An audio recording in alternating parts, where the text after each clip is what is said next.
Newport Beach was the perfect setting for an international film festival. I'm Kate Beckinsale. Benedict Cumberbatch. I'm Milo Ventimiglia, and you're at the Newport Beach Film Festival.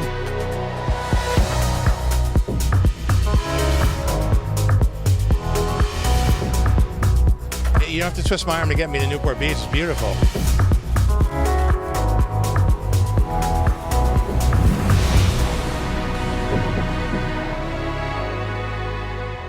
Hi everyone, I'm Michael Schneider, Senior Editor at Variety, and thank you so much for joining us, and thank you for the Newport Beach Film Festival.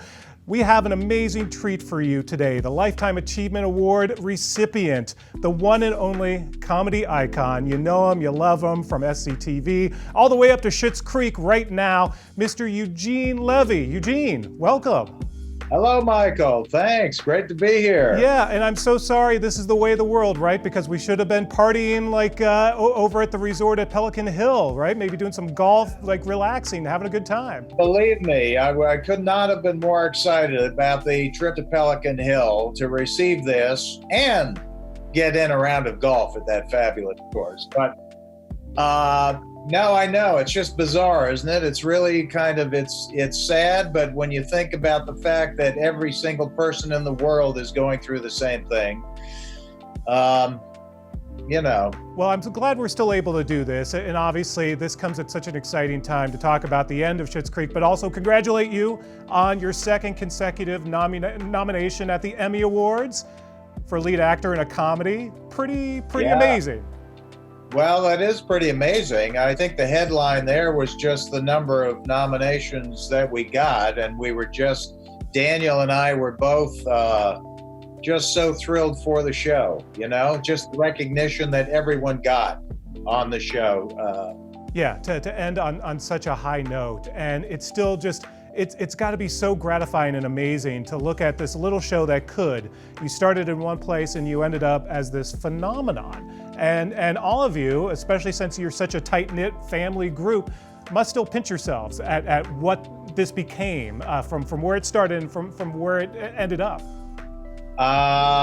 Could not have seen it coming, let's put it that way. I mean, you know, we thought the big prize was just, you know, getting a Canadian network to kind of, you know, put us on the air. And then we just started working on the show and just going in every day and doing the best, you know, we could to put together a show that we could be proud of. And I think the fact that getting on PopTV is also great to get, you know, American viewership. But I think when it hit Netflix, it really started to percolate south of the border, and then things really just started to pick up. You know, the more people that saw the show, the more buzz went around. It was, social media was really, you know, quite amazing, and God. Yeah. And I know that a lot of people actually are rewatching it or watching it for the first time during the pandemic. It is such just a fun show to watch and binge in these sort of dark times, something that I think people are really embracing, and they're calling it therapeutic. It's just, I think it's helping a lot of people through the madness that we're living through right now. Well, I think the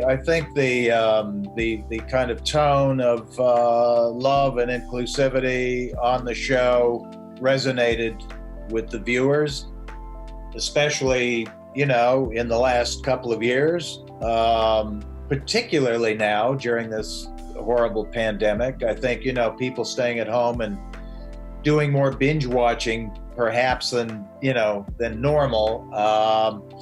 I think the message that the show kind of sends out just hit people in a very positive way. You know, it's kind of a feel-good message, portraying a kind of a town that people have often said, at least on social media, that the kind of town they'd actually like to live in. Yeah.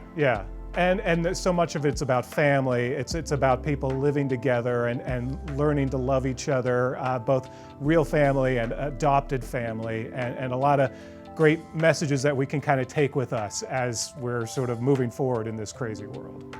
So absolutely, and I credit my son Dan for kind of spearheading this direction in the last few years on the show. He's done such an incredible job, and a lot of this really is his doing. So, Eugene, when I introduce you as comedy icon, comedy legend, does that make your face turn red? Do you embrace sort of this role that a lot of us now have sort of put you in? This is a Lifetime Achievement Award, after all. It kind of, yes, it definitely makes you think that your career is definitely coming close to an end. I think for sure. Lifetime Achievement, awards kind of tend to do that when you look back on your life and at the so-called accomplishments, I guess. Hard for me to say, but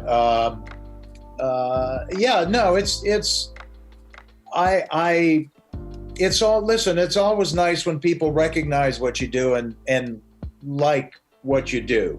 And to have a show like Schitt's Creek on at this point in my career, in the so-called twilight of one's career, is really something to have, to be a part of it, to have created it with my son, makes it even sweeter. Certainly, the show that I'm the most proud of in anything that I've done, and to have it come now is just fantastic.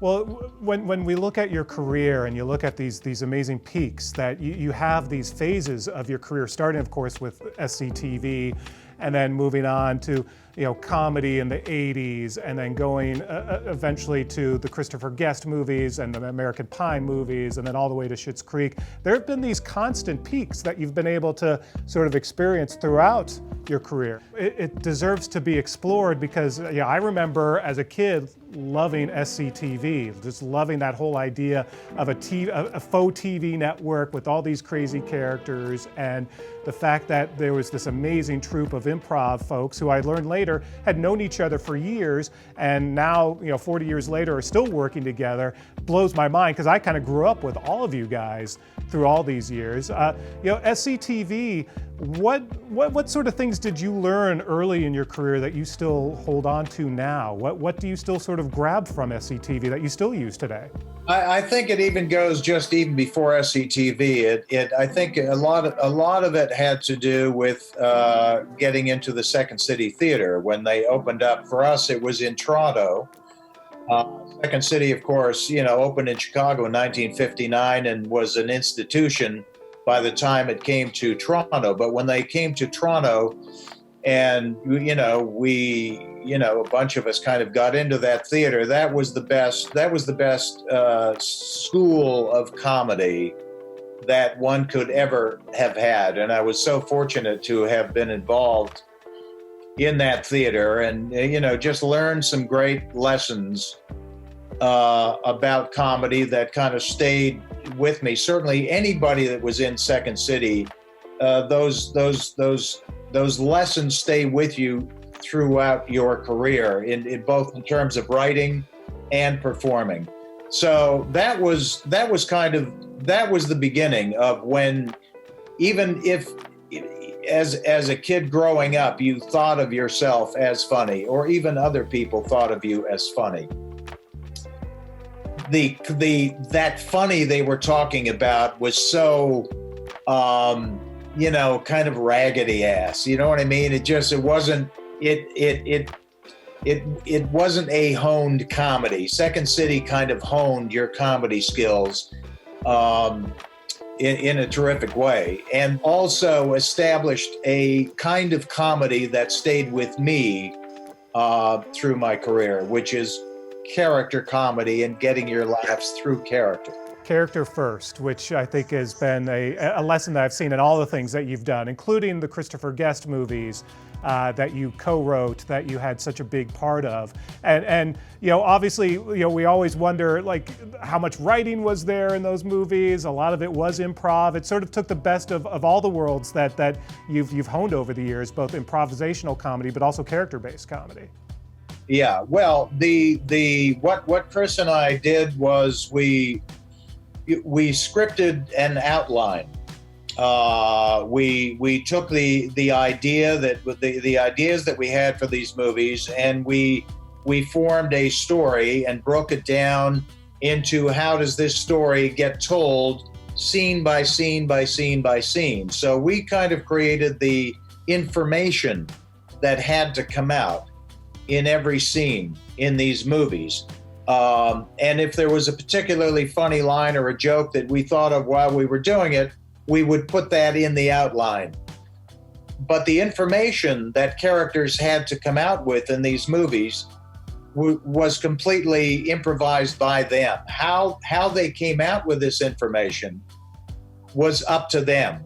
But the information that we provided had to come out in every scene to make the story move along. Otherwise, it would just be an improvisational free-for-all. Yeah, yeah. Well, what I love about a lot of the things that you've done through the years, with those movies, with Schitt's Creek, even going back to SCTV, is a lot of this was so experimental and so new, sort of changed the form, broke the mold, did something different. How sort of dangerous would you say that was? When you sort of started a lot of these projects, did you ever approach it? Is anyone going to like this? What's the reaction going to be? How did you sort of jump into all of these new things? Well, certainly when we started SCTV, we were too stupid to even think about whether people are going to like it. Our thing was, do we like it? Yeah. That was the driving factor through 7 years of doing SCTV was, do we like it? Well, I think what was exciting for me too about SCTV, besides all the TV references, which I loved, was the fact that it was a sketch show that had ongoing characters. Of course, Bobby Bittman, some of your great characters, some of the other fantastic characters. Character always at the heart of what you've done through the years. And your son Daniel mentioned recently that American Pie, a film franchise that you did quite a few of, both feature and direct-to-video. At first you weren't sure if you wanted to do that, but you wanted to make sure that your character sort of was grounded and had some heart. Talk about that. Yeah, well, I mean, it is true. In the beginning, when I got the script, I said, no, I don't particularly want to do this. And my manager at the time, I will credit him, I guess, forever, because he kept badgering me to go take a meeting. What obviously the script read to me a little on the raunchy side, and the character of Jim's dad was written a little on the crass side, like a guy who wants to be friends with his son instead of being, a dad to his son. So I didn't really like it. And finally, my manager said, just take a meeting. So I took a meeting with Paul and Chris Weitz, and I met these two brilliant young kids. And in talking to them, I realized, boy, this raunchy movie could come out in a different way with these guys because they seem really smart. They said, what don't you like about the character? I said, I don't like anything about the character. They said, well, what would you want to change? Like everything? I said, everything. So we came in, they suggested we come in for a week before we started shooting. I hadn't committed to it yet. They said, come in and improvise with Jason Biggs, who's playing your son, and we'll go through some scenes and just improvise. So we did that, and it was so much fun, and the scenes just took on a whole new life. And really what I wanted to do was change the father and make him be a dad, a corny dad, the kind of dad that your son doesn't really want to spend a lot of time around with his friends, but who knows that his dad's heart is in the right place. That's the direction I took with the character, and then we just did the movie, and I loved actually the decision I made about that. That leads us, of course, to Schitt's Creek, which, again, in some ways, it's unfortunate that it ended right during the pandemic, because you probably haven't had a proper chance to really celebrate and sort of have a moment. It was a pretty quiet finish, but then I think a lot of people had some pretty quiet finishes, and Listen, the fact that Daniel came to me with this idea was amazing, because he had never come to me for any help in anything to do with his acting career or his previous television career at MTV in Canada.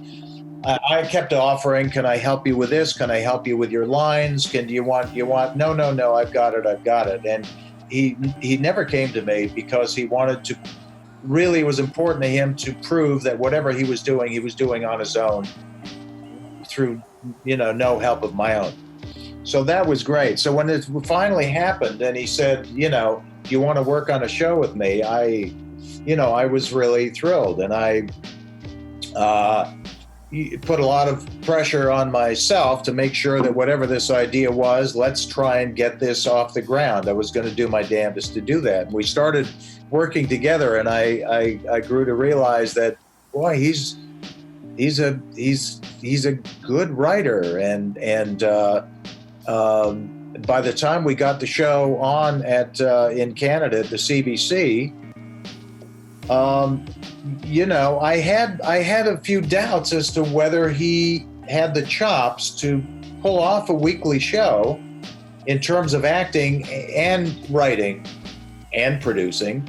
But it was more the acting and the writing, because what he was doing on MTV in Canada was, he was over and above the live VJ stuff, was he had written and performed in a lot of sketches that were really funny. But sketch writing and character writing for television is a little different. But boy, right out of the gate, he just blew me away. It was quite incredible to watch. 6 amazing seasons of Schitt's Creek, and congratulations on that. And also congratulations on the Lifetime Achievement Award at the Newport Beach Film Festival. Again, I wish we could be at the resort at Pelican Hill, so I'm just gonna have to clap by myself. I'm the only one here. But nonetheless, congratulations. But actually, I'm not the only one who wants to wish you some congratulations. We have a few friends who also want to say congrats, and we're gonna roll that tape right now. Eugene! Hi, Dad. Hi, my sweet Euge. It's your second favorite child, Annie. Congratulations to my beloved and greatest friend, Eugene Levy, on the Newport Beach Film Festival Lifetime Achievement Award. A lifetime recognition. And you're only halfway there. I'm sorry we can't be doing this in person the way it was planned. First, let me say what an honor it is for me to not be there tonight. To be able to tribute you and not really have to do much or go anywhere and just stay home is such a thrill. Eugene is like family to me in that we often eat dinner in total silence. Eugene and I met in 1970 or 1971. I think he was a PA. I don't know. I was involved in my own career at the time. I played a small supporting part in the movie, but Eugene and I hit it off. And everyone kind of admired him because he had this cool superiority about him. But Eugene's superiority was different. It was unearned. When Eugene asked me to play Roland in Schitt's Creek, I was a little concerned that he might not be that familiar with my work. But then at the first table read, Eugene stood up and he said, "Folks, we're not going to play this for laughs." And I realized, oh, no, he's real familiar with my work. I'll never forget the first time I met Eugene on the set of American Pie. And, I was a kid, but he had so much respect for me. The first day of shooting, I was blown away just watching him act, taking his dramatic pauses and listening to the other actors. And I learned a lot that first day. I learned that those dramatic pauses really were because he couldn't remember his lines. I felt like you were paying me to watch you and Catherine and everybody else that you gathered around. You were paying me to watch your genius and to learn from your genius. You're very good at what you do, and you set a bar for everyone that you work with. You are incredibly professional, you are incredibly kind, and you have been such a role model for me just in terms of how to be good, generally, and good at your job. I feel so lucky that I got to work with you, and you are the best example of how to be a human and an actor and do it really well and be funny. He treats every single person on the set with such respect and such kindness, and I hope to be just like Eugene Levy when I'm an old man. The first word that comes to mind when I think of Eugene is gentleman. Comic legend, genius. Decent, kind, funny. Listerine strips. Incredibly generous and kind man. Considerate, thoughtful, meticulous. Meticulous. Extremely methodical. Generous, patient, and slow. Really, really slow. Eugene never makes you feel like he's better than you are, but of course he is. And sometimes you catch glimpses of that through the experiences of his life and the people that are a part of it. And oh God, I'm not doing a good job of this. Eugene would do a way better speech for me. It would take much longer. He would be like, yeah, Noah, wow, yeah. He really is everyone's dad. Like, sweetest, kindest, longest talking dad. He's a pretty special guy. And when he laughs, when Eugene laughs at something that you've done, it is the best feeling in the world. One time, during lunch on Schitt's Creek, Eugene had a warm can of soda that he wanted to make cold, so he took an ice cube and tried to fit it inside the opening of this warm can of soda. But it wouldn't fit, so he started like rubbing it around the rim of the can and then around the can itself, trying to, I guess, simultaneously cool off the can and melt the ice cube enough to get it to fit inside, but it just still would not fit. But he never stopped trying for at least 9, 11, 12 minutes straight. And that's it. That's the story. I love Eugene so much. But you know, Eugene, you're special because you are a person. You know, I see people all the time on the street, sometimes in crowds, sometimes alone, and I think Eugene could be walking down that street. He is a person. He's a person too. And I happen to know that the Newport Beach Film Festival wanted to give this to a person. He has become this absolute living legend. Eugene, I was telling everyone how you've become this living legend.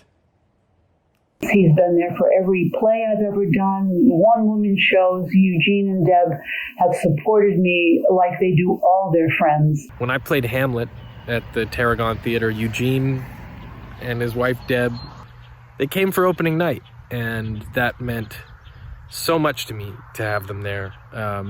But that's the kind of guy Eugene is. He cares about the people around him, and he lets you know. Remember at the very end of The Wizard of Oz, when the wizard is talking to the Tin Man, he says, "A heart is not judged by how much you love, but how much you're loved by others." And he's talking about you, because I don't know anyone who's more loved by all than you.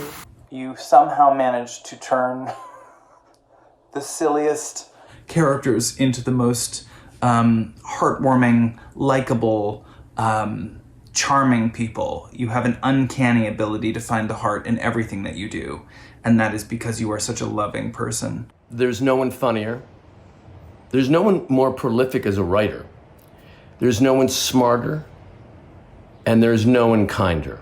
I've been a fan of his since I was 16, watching SCTV, and it was a thrill and an honor to work with one of my heroes in this business, and probably the nicest man I know. I'm so incredibly honored to be your daughter. I am so incredibly honored to have been so close to such an incredibly talented person. Love you, Eugene. You're awesome. Thank you for choosing me to play this character and changing my life.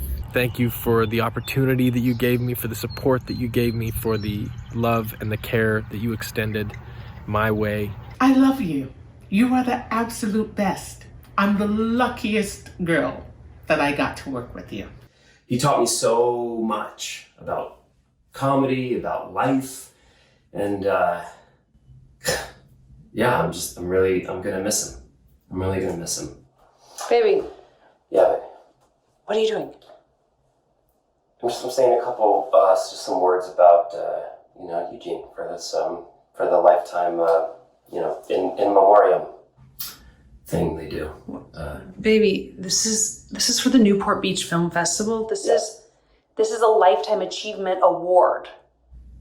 He's gonna receive this.